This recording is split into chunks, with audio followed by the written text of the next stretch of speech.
Hello students. आज हमारा ये इरोडोप की सीरीज का 11th लेक्चर है और सर्कुलर मोशन का फर्स्ट लेक्चर है। और सर्कुलर मोशन में हम टोटल 3 लेक्चर्स लेंगे।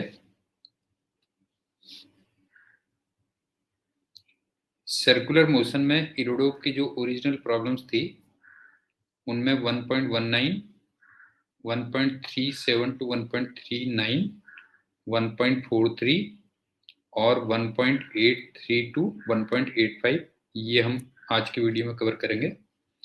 और एक थोड़ा सा मैं बता दूं कि जो इरोडोप थी ओरिजिनली वो रशियन लैंग्वेज में रही थी, फिर उसको ट्रांसलेट किया गया इंग्लिश में। तो कई जगह उसमें टर्मिनोलॉजी कह लीजिए उसमें थोड़ा सा हमारा डिफरेंस है, तो उसको मैंने इंडियनाइजेशन कर दिया है। जैसे वो एवरेज स्पीड पूछना चाहते हैं तो वहां पे एवरेज वेलोसिटी पूछ लिया है। तो वो थोड़ा सा ध्यान रखिएगा जब मैं डिस्कस कर रहा हूँ।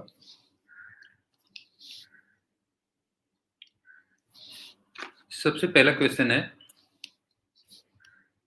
क्वेश्चन देख लो। रेडियस दे रखी है 160 सेंटीमीटर और हाफ सर्किल लेता है और इतने टाइम में लेता है, 10 सेकंड में लेता है। और तुमसे एक तो मीन वेलोसिटी पूछा हुआ है। तो एक्चुअल में इसका जो आंसर दिया था वो एवरेज स्पीड के टर्म्स में दिया था, एवरेज स्पीड। ये तुम कई सारी बुक्स में देखते ही होगे, सर भी करवाते होंगे जहां भी तुम पढ़ते होगे। और मॉडुलस ऑफ एवरेज वेलोसिटी निकालनी है तुम्हें, ये चलो ठीक है। और modulus of average total acceleration, अगर ये कांस्टेंट टेंजेंशियल एक्सीलरेशन से मूव करता है, इस टाइप से दे रहा है। तो देखो यहां से यहां गया, हाफ सर्किल कह रहा है। तो पहला तो क्या हो गया, देखो एवरेज स्पीड अगर निकालनी है तुम्हें, एवरेज स्पीड निकालनी है तो total distance upon total time हो जाएगा। और टोटल डिस्टेंस कितनी हो जाएगी, पाई आर। और टोटल टाइम हो गया टाउ, जो उसने दे रखा है उसकी वैल्यू पुट कर लेना, बस हो गया। ये हो गया second. Magnitude of average velocity कह रहा है, तो वो magnitude of total displacement upon total time होगा ना। नहीं है, total displacement upon total time.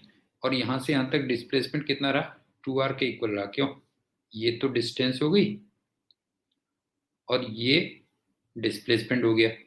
तो ये आ गया 2r डिवाइडेड बाई टाउ। मेरे ख्याल से ये भी कर लोगे। उसके बाद देखो, अब तुमसे कहता है कि कांस्टेंट टेंजेंशियल एक्सीलरेशन से चलता है। सी पार्ट थोड़ा सा देख लेना, कांस्टेंट टेंजेंशियल एक्सीलरेशन से। तो एक बात बताओ कि v equal to root 2as,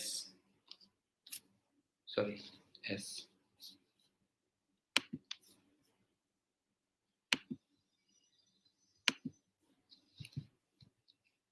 एक तो मैं ये लगा सकता हूं,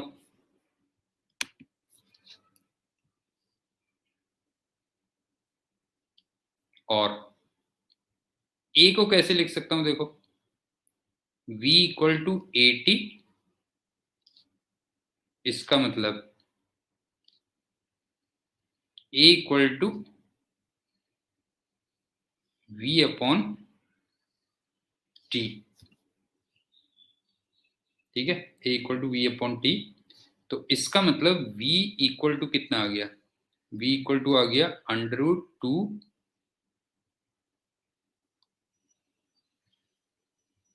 v/t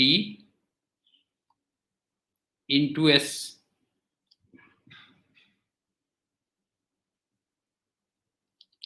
तो यहां से अगर तुम v देखोगे, जैसे अगर मैं v² कर दूं, v² इक्वल टू हो गया 2vs/t। तो 2s/t आ गया, क्यों? यहां से जो v आ गया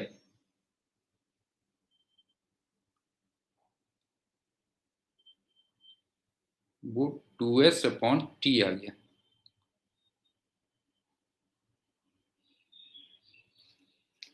अब यहाँ पे ना थोड़ा सा एक कैच पॉइंट है बेटा, जो है वो कैच पॉइंट क्या है वो सुनो। जैसे हम v इक्वल टू √2as जो लिख रहे हैं,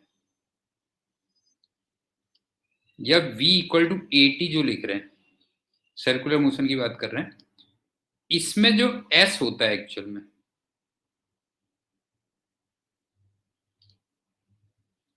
वो एक्चुअल में डिस्टेंस ट्रेवल्ड होता है।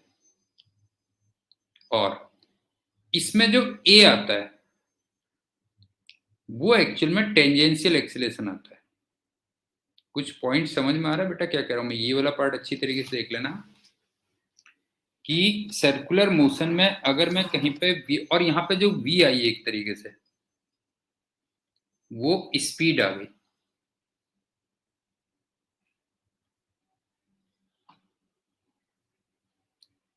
अगर सर्कुलर मोशन में जैसे मैं v equal to √2as use कर रहा हूं, या v equal to at use कर रहा हूं, तो यहां पे जो v होती है दैट इज स्पीड, a होता है टेंजेंशियल एक्सीलरेशन, और s एक्चुअल में होता है डिस्टेंस। तो अब तुम इसमें निकाल के रख सकते हो कि जैसे s को तुम रखोगे डिस्टेंस, और डिस्टेंस का मतलब पाई आर, और t का मतलब टाउ। ये हो गया। तो तुम्हें यहां से v पता चल जाएगा कि उस समय v कितना आ गया। समझ गए ना, v कितना आ गया। अब देखो तुम्हें क्या करना है, एवरेज एक्सीलरेशन का मैग्नीट्यूड निकालना है।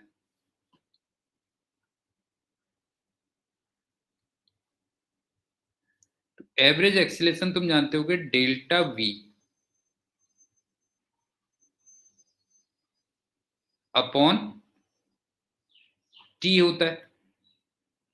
और डेल्टा v का मतलब v final minus v initial upon t आ गया। अच्छा, v इनिशियल तुम्हारा 0 है, हाँ ध्यान रखना। तो एक तरीके से ये v अपॉन टी ही हो गया। और अगर मैं v अपॉन टी देखूं तो कितना हो गया बताओ, जो है v अपॉन टी देखूंगा तो उधर आ जाएगा पाई आर अपॉन टाउ का स्क्वायर। ये आंसर आ जाएगा, बस इसको वैल्यू रख लेना तो यहां से आंसर आ जाएगा। सर्कुलर मोशन में कई छोटी छोटी बातें ध्यान रखनी पड़ती हैं। और इरोडोव के क्वेश्चंस पे स्पेशली मैंने तुमसे कहा, जैसे पहली पार्ट में उसने क्या पूछा था, एवरेज स्पीड पूछा था, तो वो तो हो गया total distance upon total time. दूसरे पार्ट में एवरेज वेलोसिटी का मैग्नीट्यूड पूछा था, समझे ना, एवरेज वेलोसिटी का मैग्नीट्यूड पूछा था। तो एक तरीके से डिस्प्लेसमेंट का मैग्नीट्यूड अपॉन टोटल टाइम हो गया। और तीसरे वाले पार्ट में एवरेज एक्सेलरेशन का मैग्नीट्यूड पूछा था, तो वो हो जाएगा v final vector minus v initial vector upon time. और v इनिशियल 0 लोगे और v फाइनल को ही v ले लोगे। और मैंने मेन तुम्हें ये बताया कि जैसे सर्कुलर मोशन में अगर मैं v equal to √2as use कर रहा हूं, या v equal to at use कर रहा हूं, तो फिर वहां पे जो v होती है वो दैट इज स्पीड, s वहां पे डिस्टेंस होती है, डिस्प्लेसमेंट नहीं होता, और a वहां पे टेंजेंशियल एक्सीलरेशन होता है। तो इन चीजों का तुम्हें थोड़ा ध्यान रखना पड़ेगा सर्कुलर मोशन। तो इस क्वेश्चन को थोड़ा सही ढंग से देख लेना। अब चलते हैं दूसरे क्वेश्चन में।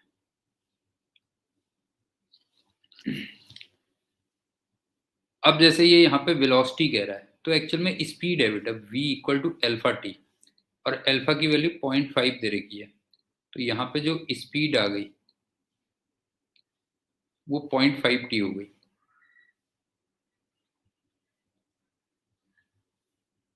टोटल एक्सीलरेशन निकालना है।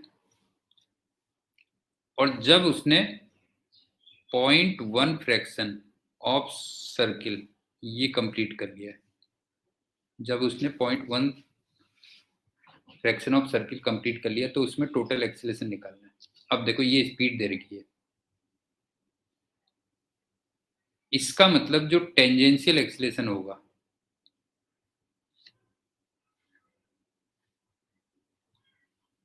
वो rate of change of speed होता है ना, dv अपॉन dt होता है,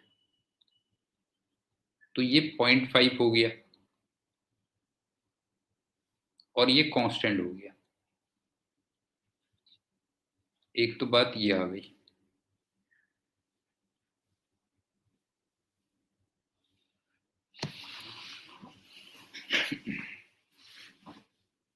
एक तो ये आ गया। अब दूसरी बात देखो, अब जो टोटल एक्सीलरेशन होगा वो under root of A T का स्क्वायर, टेंजेंशियल का स्क्वायर प्लस ए एन का स्क्वायर होना चाहिए, नहीं है ये आना चाहिए।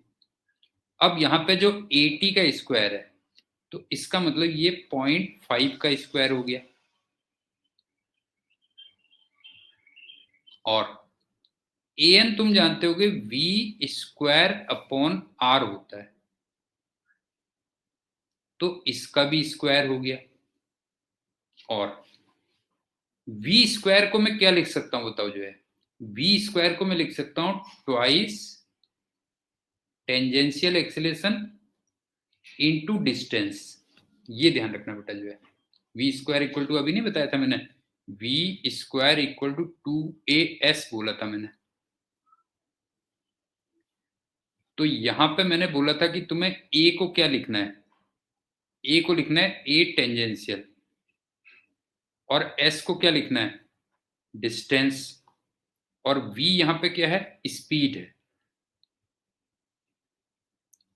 तो मैं इसको लिखता हूं 2a tangential d upon are, और यहां पे इसका स्क्वायर करना है, फिर ध्यान रखना इसका भी स्क्वायर करना है। अब यहां पे डिस्टेंस कितनी है बताओ, डिस्टेंस तुमसे कह रहा है जब 0.1 फ्रैक्शन ऑफ सर्किल, इसका मतलब 0.1 इंटू 2πr हो जाएगा।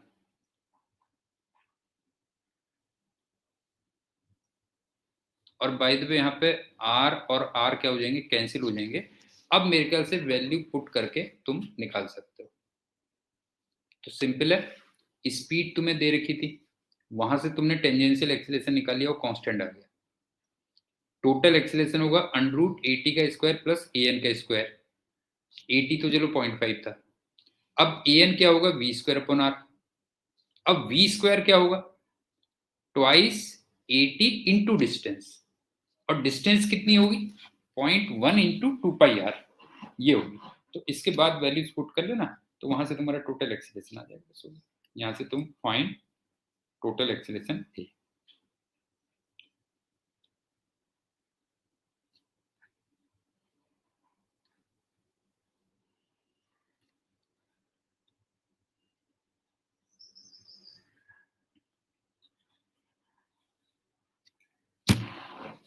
तो ये ध्यान रखना, सर्कुलर मोशन में अगर मैं we square equal to 2s लिख रहा हूं तो v वहां पे स्पीड है, a वहां पे टेंजेंशियल एक्सीलरेशन है, और s वहां पे डिस्टेंस है, न कि डिस्प्लेसमेंट। और इसी टाइप से अगर मैं v equal to A T लिख रहा हूं मान लो, तो अगेन वहां पे v स्पीड है और a वहां पे टेंजेंशियल एक्सीलरेशन है। अब चलते हैं अगले क्वेश्चन में।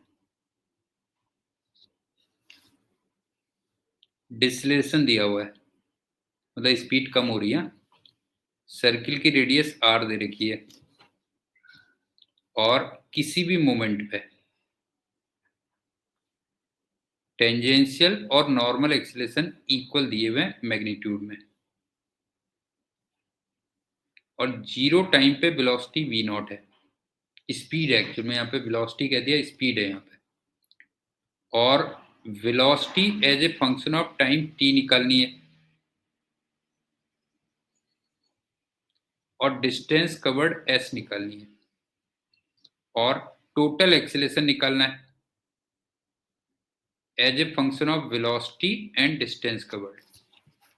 दोबारा सुन लो, डिसलेशन है, इसका मतलब स्पीड कम हो रही है, रेडियस आर दे रखी है, और किसी भी मोमेंट पे टेंजेंशियल एक्सेलरेशन और नॉर्मल एक्सेलरेशन उनका मैग्नीट्यूड इक्वल दिया हुआ है, उनका मैग्नीट्यूड इक्वल दिया हुआ है, और जीरो टाइम पे वेलोसिटी v नॉट दे रखी है। अब तुम्हें velocity as a function of time निकालनी है, वेलोसिटी मतलब स्पीड हो गई, और as a function of S भी निकालना है, और टोटल एक्सेलरेशन तुम्हें as a function of v और as a function of s निकालना है। तो सुनो, तुम्हें टेंजेंशियल एक्सेलरेशन और नॉर्मल एक्सेलरेशन इक्वल दिए हुए हैं, तो टेंजेंशियल को मैं क्या लिख सकता हूँ, माइनस dv बाई dt, या minus v into dv by ds, और नॉर्मल एक्सेलरेशन को v स्क्वायर बाई r लिख सकता हूँ। अब आप ये देखो, अगर मैं ये वाली और ये वाली इक्वेशन लेता हूं और इसमें टाइम की लिमिट्स रखता हूं 0 से t,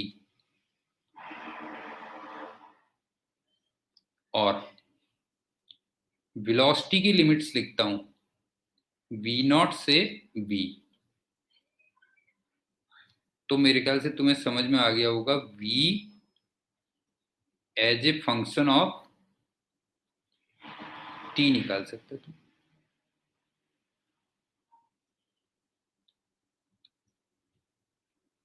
और माइनस मैंने 80 में इसलिए लगा दिया बिकॉज डिसलेरेशन है, स्पीड कम हो रही है। और इसी टाइप से अगर मैं ये और ये इक्वेशन लेता हूं और इसमें v की लिमिट्स v नॉट से v लेता हूं, और s की लिमिट्स 0 से s लेता हूं, तो यहां से तुम निकाल सकते हो find v as a function of s। मेरे ख्याल से पहला पार्ट समझ में आ गया होगा। समझ में आ गया बेटा, जो है पहला पार्ट तुम्हारे समझ में आ गया होगा। ये अगेन फिर यहाँ पे जो s है, ये तुम्हें कई बार सोचना पड़ेगा बेटा, जो है यहाँ पे जो s है वो यहाँ पे डिस्टेंस है, हाँ ध्यान रखना। सर्कुलर मोशन में ये बड़ा कंफ्यूजन होता है, जो है ये कर। अब चलते हैं बी पार्ट।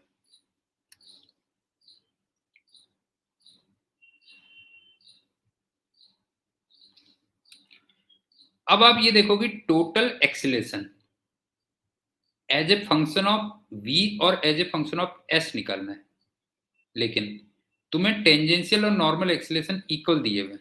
नहीं, टेंजेंशियल और नॉर्मल एक्सीलरेशन इक्वल दिए हुए हैं जो 90 डिग्री पे होते हैं। तो आप ये मान के चलो कि जैसे ये टेंजेंशियल एक्सीलरेशन है,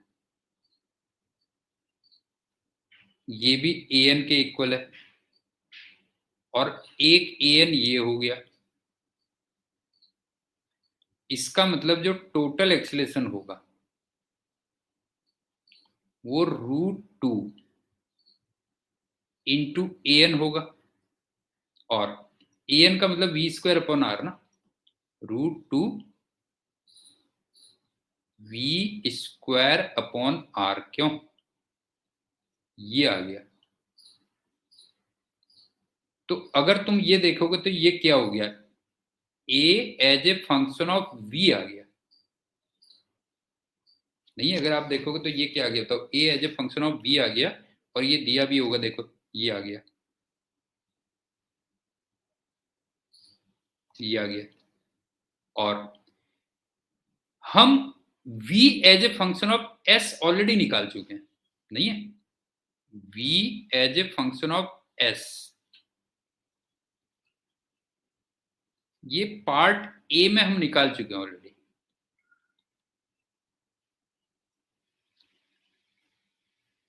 तो उस वैल्यू को यहां पे पुट कर देना, बस हो गया। नहीं है, उस वैल्यू को पुट कर देना। मतलब ये इक्वेशन 1 कह देता हूं मैं, फर्स्ट कह देता हूं, put in equation 1।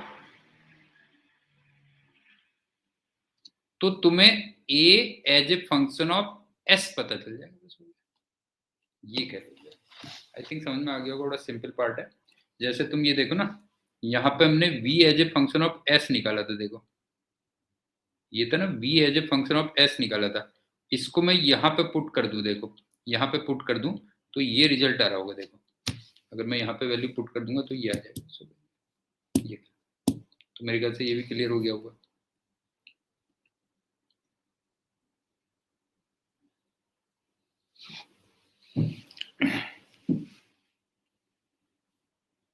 Arc of circle है, रेडियस r है,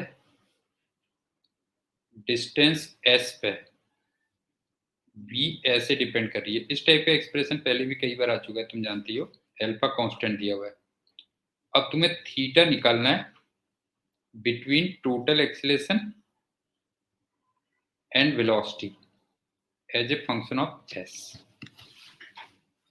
तो देखो v इक्वल टू दिया हुआ है अल्फा रूट s, तो v square equal to alpha square s, और इसको मैंने twice a tangential into s से कंपेयर किया, मान लो।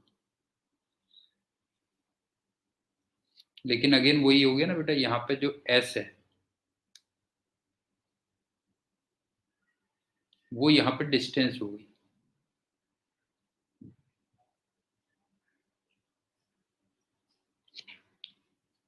तो यहां से तुम्हें a टेंजेंशियल जो दिख रहा होगा वो अल्फा स्क्वायर बाई 2 दिख रहा होगा, और ये तुम्हें कांस्टेंट भी दिख रहा होगा बाय द वे। एक तो ये आ गया, और normal acceleration v square by r होता है,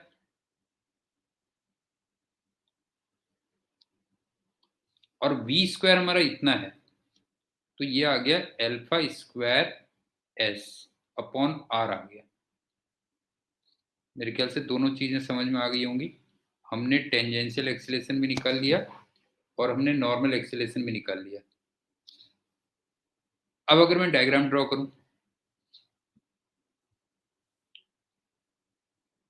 ये टेंजेंशियल एक्सीलरेशन है और ये नॉर्मल एक्सीलरेशन है, और टेंजेंशियल एक्सीलरेशन है अल्फा स्क्वायर बाई 2, और नॉर्मल एक्सीलरेशन है alpha square S by are.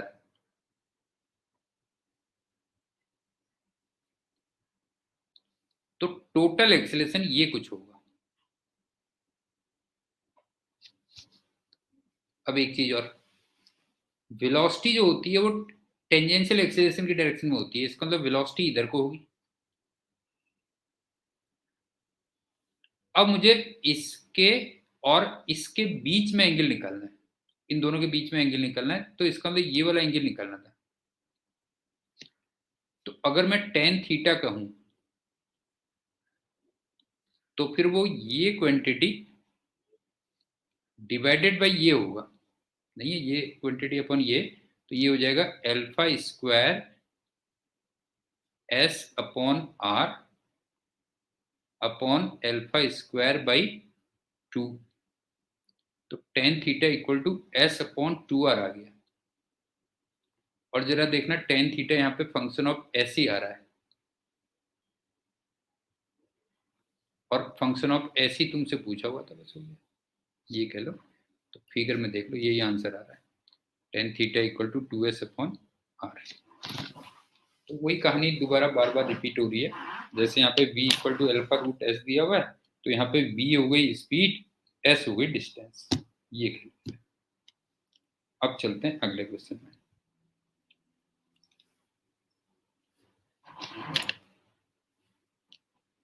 Radius दे रखी है 50 सेंटीमीटर और रेडियस वेक्टर जो r है वो o के रेस्पेक्ट में 0.4 रेडियन पर सेकंड से घूम रहा है और कांस्टेंट एंगुलर वेलोसिटी दे रखी है बेटा, ध्यान रखना कांस्टेंट। तो तुम्हें मॉडुलस ऑफ वेलोसिटी वेक्टर निकालना है और modulus and direction of acceleration निकालना है। दोबारा देख लो, ओ के रेस्पेक्ट में पोजीशन वेक्टर 0.4 रेडियन पर सेकंड से घूम रहा है। तुम्हें वेलोसिटी वेक्टर का मैग्नीट्यूड निकालना है और टोटल एक्सीलरेशन का मैग्नीट्यूड एंड डायरेक्शन निकालनी है। तो इसमें देखो क्या है। पहली बात तो ओमेगा कांस्टेंट दे रखी है,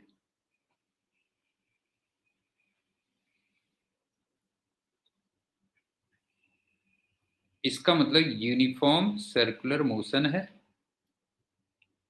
तो टेंजेंशियल एक्सीलरेशन 0 है। इसका मतलब एक्सीलरेशन केवल नॉर्मल एक्सीलरेशन है। अब उसको तुम चाहे v²/r कह लो या r ओमेगा स्क्वायर कह लो, कुछ भी कह लो, ये हो गया। लेकिन यहाँ पे एक छोटा सा कैच है, एक्चुअल में इसमें जो और इसी टाइप से अगर मुझे v निकालना है तो वो r ओमेगा आएगा।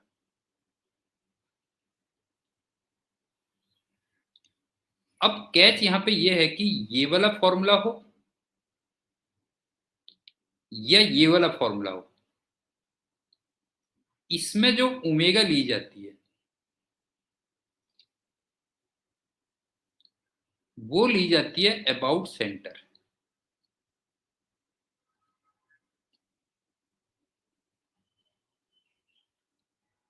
और ये मान लो सेंटर सी है तो अबाउट सी ली जाती है, ये कह लीजिए। पॉइंट समझ में आ रहा क्या कह रहा हूं। ओमेगा तुम्हें कांस्टेंट दे रखी है, इसका मतलब यूनिफॉर्म सर्कुलर मोशन है, तो टेंजेंशियल एक्सीलरेशन 0 है, तो एक्सीलरेशन में केवल नॉर्मल एक्सीलरेशन है v²/r या फिर r ओमेगा स्क्वायर। और अगर मुझे v निकालना है तो वो r ओमेगा होगा। लेकिन मैंने तुमसे कहा यहाँ पे इस फॉर्मूले में जो ओमेगा ली जाती है वो सेंटर के अबाउट ली जाती है, जबकि यहाँ पे ओमेगा किसके अबाउट दे रखी है, o के अबाउट दे रखी है। तो जो ओमेगा अबाउट सेंटर होती है, और इसी को मैं जो ओमेगा कह रहा हूं, ये एक्चुअल में होती है 2 टाइम्स ओमेगा अबाउट ओ। इसको ओमेगा अबाउट ओ लिख देता हूं यहाँ पे, वो ज्यादा बेटर है। 2 टाइम्स ओमेगा अबाउट ओ, इसका मतलब ये 0.8 रेडियन पर सेकेंड होगी।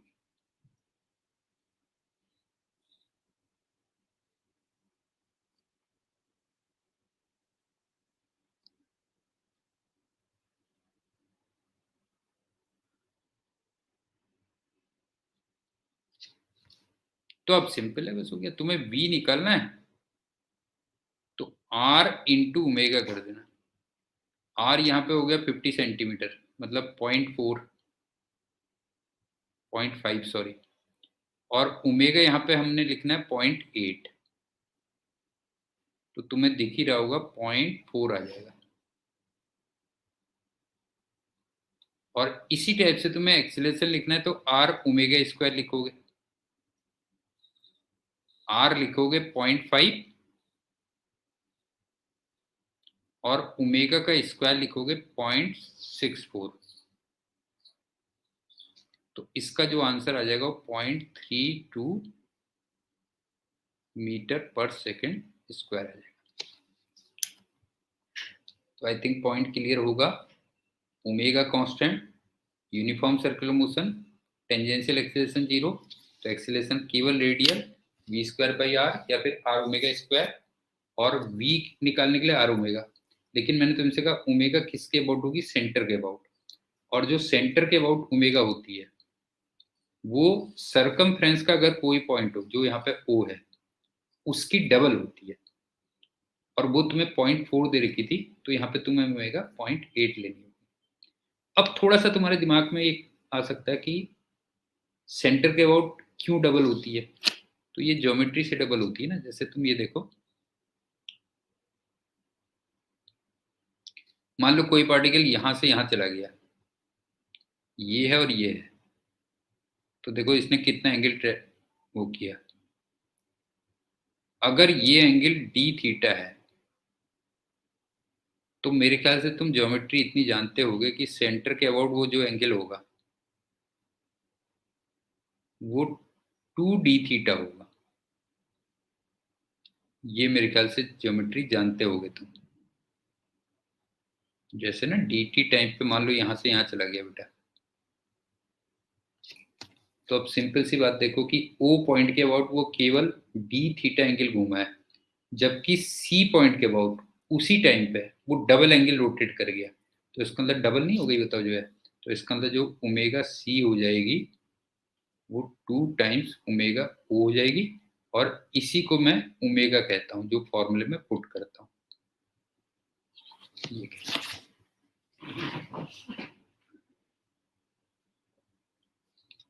अब चलते हैं अगले क्वेश्चन में।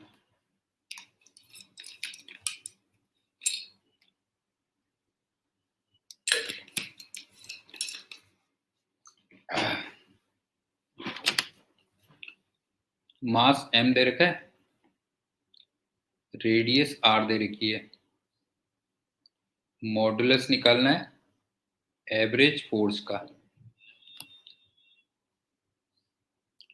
और डिस्टेंस क्वार्टर ऑफ सर्किल दे रखी है, और पार्टिकल जब यूनिफॉर्म स्पीड v से मूव कर रहा है या फिर यूनिफॉर्म टेंजेंशियल एक्सेलरेशन a से मूव कर रहा है, और इनिशियल वेलोसिटी 0 दे रखी है। दोबारा देख लो, मास m दिया हुआ है, रेडियस r दे रखी है, और तुम्हें एवरेज फोर्स का मॉडुलस निकालना है। एवरेज फोर्स का मॉडुलस निकालना है जब उसने क्वार्टर सर्किल ट्रेवल कर लिया, यूनिफॉर्म स्पीड v से या फिर कांस्टेंट टेंजेंशियल एक्सेलरेशन a से, और इनिशियल वेलोसिटी 0। तो सुनो,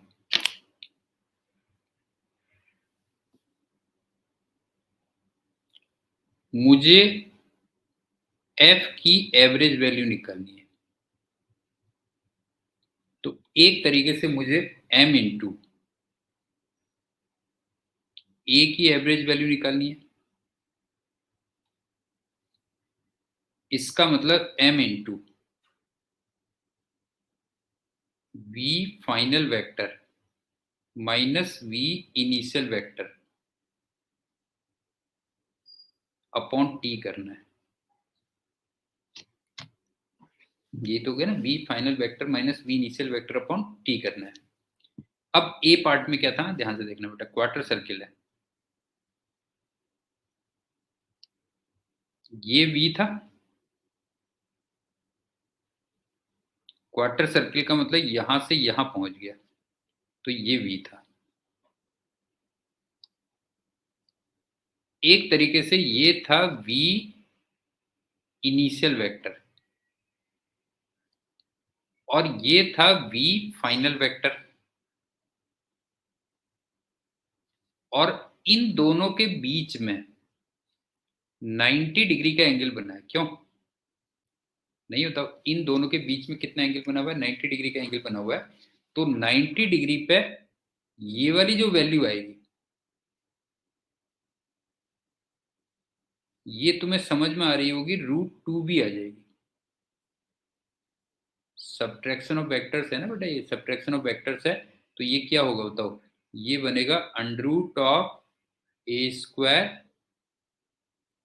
plus b² minus 2ab cos 90 degree. मेरे ख्याल से ये समझ में आ गया होगा। ये तो ये हो गया। अब चलते हैं, टाइम कितना लगेगा? टाइम होगा 2πr अपॉन 4। ये तो डिस्टेंस हो गई, अपॉन स्पीड आ गई।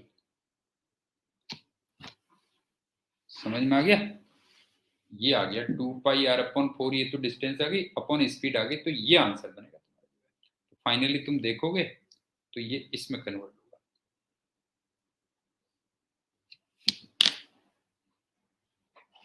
एक बार दोबारा सुन लो, तुम्हें एवरेज फोर्स का मैग्नीट्यूड निकालना है।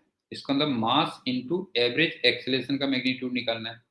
एवरेज एक्सेलरेशन होता है v final minus v initial vector upon time, और यहाँ पे कांस्टेंट स्पीड से मूव कर रहा था, तो ये v इनिशियल हो गया, ये v फाइनल हो गया, और दोनों के बीच में 90 डिग्री का एंगल फॉर्म हो गया। तो इसका मतलब ये जो सब्ट्रैक्शन ऑफ वेक्टर्स है उसकी वैल्यू √2v आएगी, और कैसे आएगी वो मैंने बता दिया। और टाइम कितना लगेगा, मतलब डिस्टेंस अपॉन स्पीड, तो 2 पाई अपॉन 4, ये तो डिस्टेंस हो गई, अपॉन v, तो वैल्यू पुट कर देना। अब चलते हैं दूसरे पार्ट में इसके।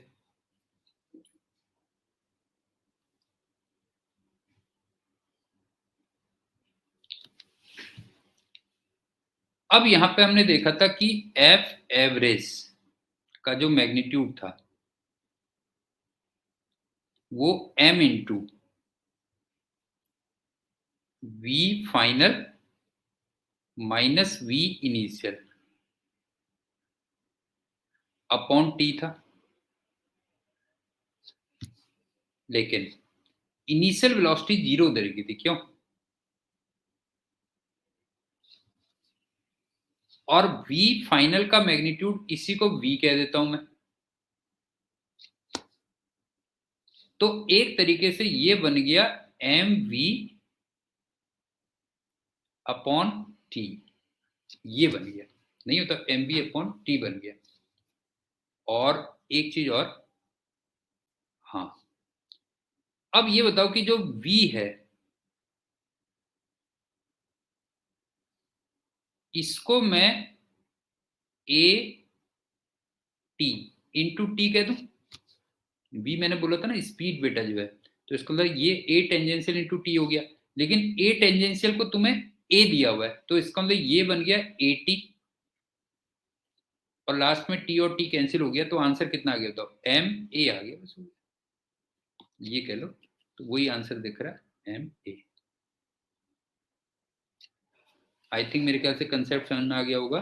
दूसरे पार्ट में तुम्हें इनिशियल वेलोसिटी 0 दे रखी थी, तो फाइनल वेलोसिटी ही v हो जाएगी, और v की जो वैल्यू होगी वो 80 होगी।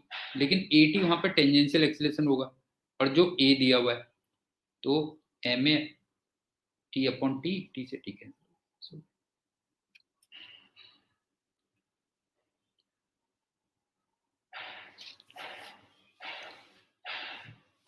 क्वेश्चन ये बहुत सही नहीं है, लेकिन बता दे रहा हूँ क्या है इसमें। रेडियस ये दे रखी है, एयरक्राफ्ट है, कांस्टेंट स्पीड दे रखी है, मास दे रखा है, और तुम्हें वेट निकालना है lower and upper points of the loop. तो वो सिंपल से ये है, तुम जानते होगे, जैसे ये है ना, यहाँ पे जो नॉर्मल रिएक्शन होती है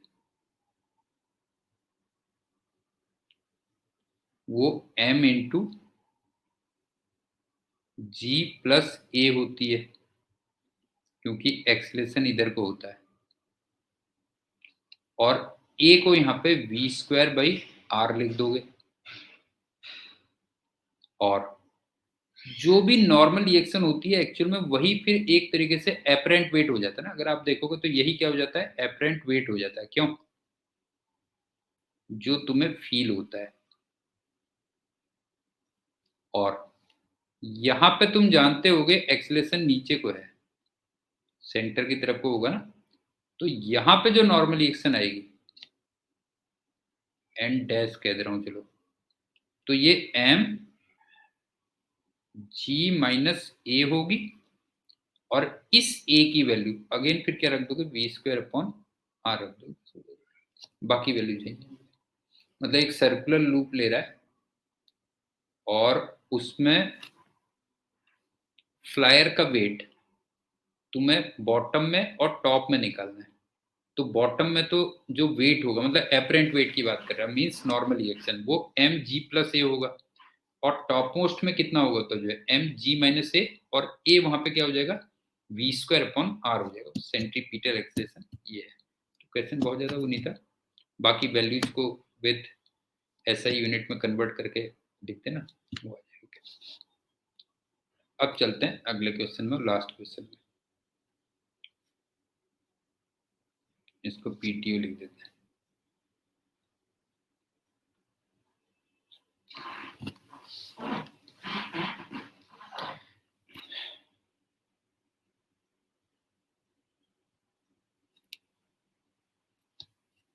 ऐसे है, देखो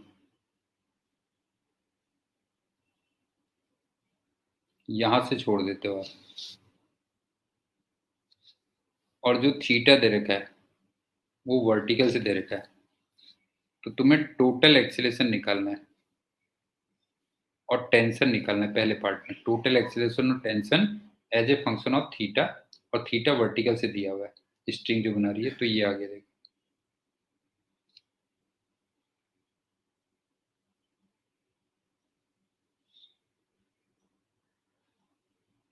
ये थीटा आ गया। इसका मतलब ये थीटा हो गया, ये एल है, तो ये जो एच होगा वो तुम्हें दिख रहा होगा एल कॉस थीटा होगा, ये हो गया। अब यहां पे स्पीड जो आएगी v स्क्वायर, वो 2gh होगी, नहीं तो यहाँ पे जो स्पीड होगी v square equal to 2gh होगी, और h को हम लिख देते हैं l cos थीटा, तो इसका मतलब 2g l cos थीटा हो गई। एक तो ये आ गया। उसके बाद एक यहाँ पे टेंशन होती है, और ये mg था, ये भी थीटा था, mg का इधर को कंपोनेंट mg cos थीटा, और mg का इधर को component mg sin theta.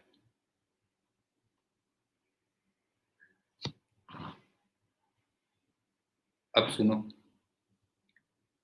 Tangential direction में केवल mg sin थीटा फोर्स है, टेंजेंशियल डायरेक्शन में केवल mg sin थीटा फोर्स है। इसका मतलब टेंजेंशियल एक्सीलरेशन कितना हो जाएगा, टेंजेंशियल फोर्स अपॉन मास, तो g sin थीटा हो गया। ये तो टेंजेंशियल एक्सीलरेशन हो गया। और अगर मैं नॉर्मल एक्सीलरेशन निकालूं तो वो v स्क्वायर अपॉन r होगा। v स्क्वायर की वैल्यू ये है, और r की वैल्यू l के इक्वल है, तो इसका मतलब ये बन गया 2g cos थीटा।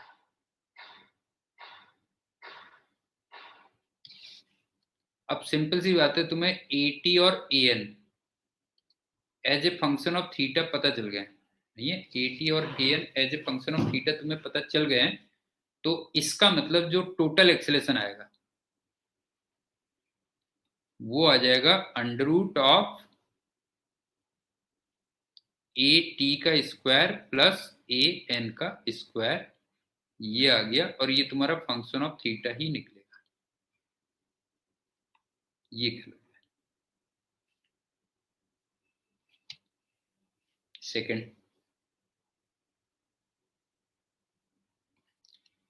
अब ये बताओ T minus mg cos theta, ये इसको नॉर्मल एक्सीलरेशन प्रोवाइड करेगा। क्यों? T minus mg cos theta वो तुम्हें नॉर्मल एक्सीलरेशन प्रोवाइड करेगा, तो T minus mg cos theta, इसको तुम रख लोगे m इंटू नॉर्मल एक्सीलरेशन, और नॉर्मल एक्सीलरेशन हमने as a function of theta already find कर ही लिया है, तो इसका मतलब टी भी क्या हो जाएगा, टी भी तुम्हें अनदर फंक्शन ऑफ थीटा क्या हो जाएगा पता चल जाएगा। सिंपल क्वेश्चन है। सबसे पहले तुमने निकाला कि h कितना हुआ, कितनी हाइट को नीचे गिरा। दूसरा v square equal to 2gh कर दिया। उसके बाद टेंजेंशियल एक्सीलरेशन होगा टेंजेंशियल फोर्स अपॉन मास, तो g sin थीटा बन गया, और नॉर्मल एक्सीलरेशन आ गया v स्क्वायर अपॉन r, यहाँ पे r लेंथ के इक्वल होगा, तो AT और AN दोनों हमने थीटा के फंक्शन निकाल लिए, तो वहां से टोटल एक्सेलरेशन भी क्या निकल जाएगा, थीटा का फंक्शन निकल जाएगा। और एक मैंने तुम्हें बताया कि T minus mg cos theta वो एक्चुअल में m इंटू AN के इक्वल होगा, m इंटू AN के इक्वल होगा, वहां से T तुम्हें as a function of theta पता चल जाएगा। ये हो गया। अब B चलते हैं। Thread tension at the moment when vertical component of sphere's velocity is maximum. अब सुनो, V का तुम वर्टिकल कंपोनेंट ऑफ वेलोसिटी निकालना। तो देखो V का vertical component of velocity V sin theta आ रहा होगा। ये तो A पार्ट था, ध्यान से देखना बेटा। B पार्ट,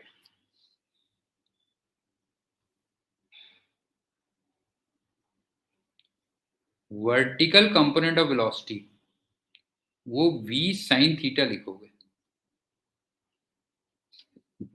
देख लो जरा,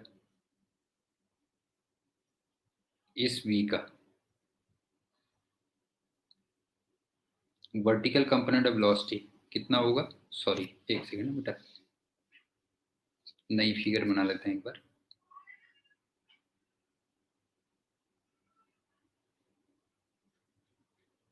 ये B था ना, और कौन सा एंगल दिया था हमने, थीटा, ये था।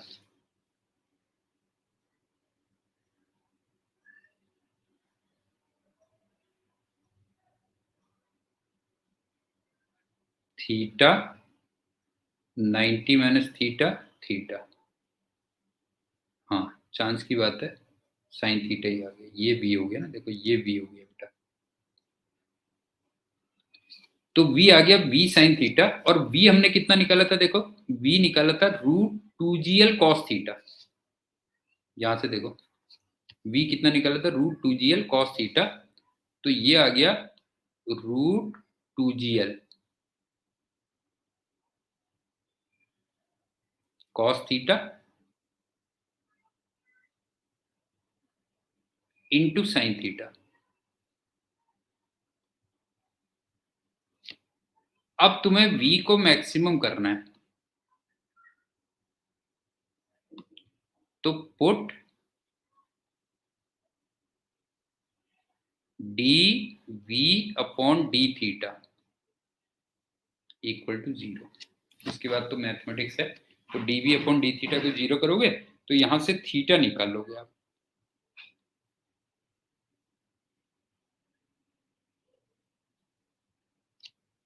और एक बार तुमने थीटा निकाल लिया तो tension as a function of theta ये ऑलरेडी तुम निकाल ही चुके हो। क्यों, tension as a function of theta already निकाल ही चुके हो। तो t equal to 3mg cos theta में वो वैल्यू पुट कर देना, बस हो गया।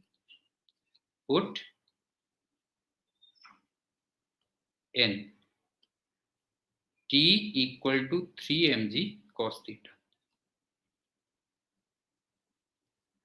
ये भी मेरे ख्याल से समझ में आ गया होगा। अब चलते हैं लास्ट पार्ट में।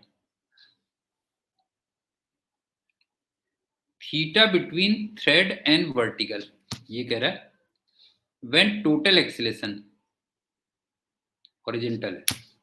थीटा तुम्हें वही थ्रेड और वर्टिकल के साथ में निकलना है जब टोटल एक्सटेंशन क्या हो, हॉरिजॉन्टल हो। तो सुनो सी पार्ट, ये है, इधर को तुम जानते हो टेंजेंशियल एक्सीलरेशन होता है, और इधर को नॉर्मल एक्सीलरेशन होता है, और तुम्हें इसको हॉरिजॉन्टल लेना है। ए को बिल्कुल हॉरिजॉन्टल करना है बेटा। और एक चीज और, ये वाला एंगल थीटा लेना है। इसका मतलब ये 90 माइनस थीटा, तो फिर ये थीटा हो गया। क्यों, फिगर समझ में आ गई बेटा क्या है। नॉर्मल एक्सीलरेशन ये है, टेंजेंशियल एक्सीलरेशन ये है। तो अगर मैं टेन थीटा लिखूं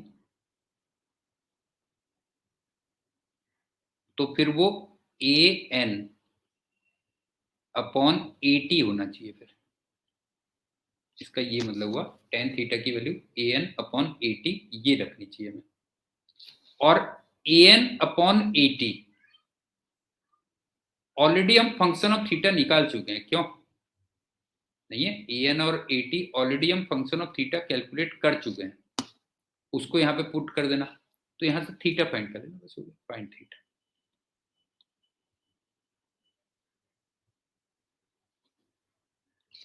आई थिंक फिगर समझ में आ गई होगी। ये नॉर्मल एक्सीलरेशन, ये टेंजेंशियल एक्सीलरेशन और टोटल एक्सीलरेशन हॉरिजॉन्टल दिया हुआ है, और एंगल्स देख लो, ये थीटा है, ये 90 माइनस थीटा है, तो ये थीटा है, इसका मतलब टेन थीटा की वैल्यू कितनी हो जाएगी, an/80। ये तो स्टूडेंट्स आज के लेक्चर में इतना ही, बाकी कुछ प्रॉब्लम्स हम अगले लेक्चर में लेंगे, और उसमें मेन मैंने तुम्हें बताया कि वो ध्यान रखना कि सर्कुलर मोशन में v = √2s लेना है, तो v स्पीड हो गई, a टेंजेंशियल एक्सीलरेशन हो गया, s डिस्टेंस हो गई, v = 80 लेना है तो v स्पीड हो गई, a टेंजेंशियल एक्सीलरेशन हो गया, ऐसे करो, उस चीज का ध्यान रखना। बाकी चलो नेक्स्ट टर्न पे। Okay, thank you and good day.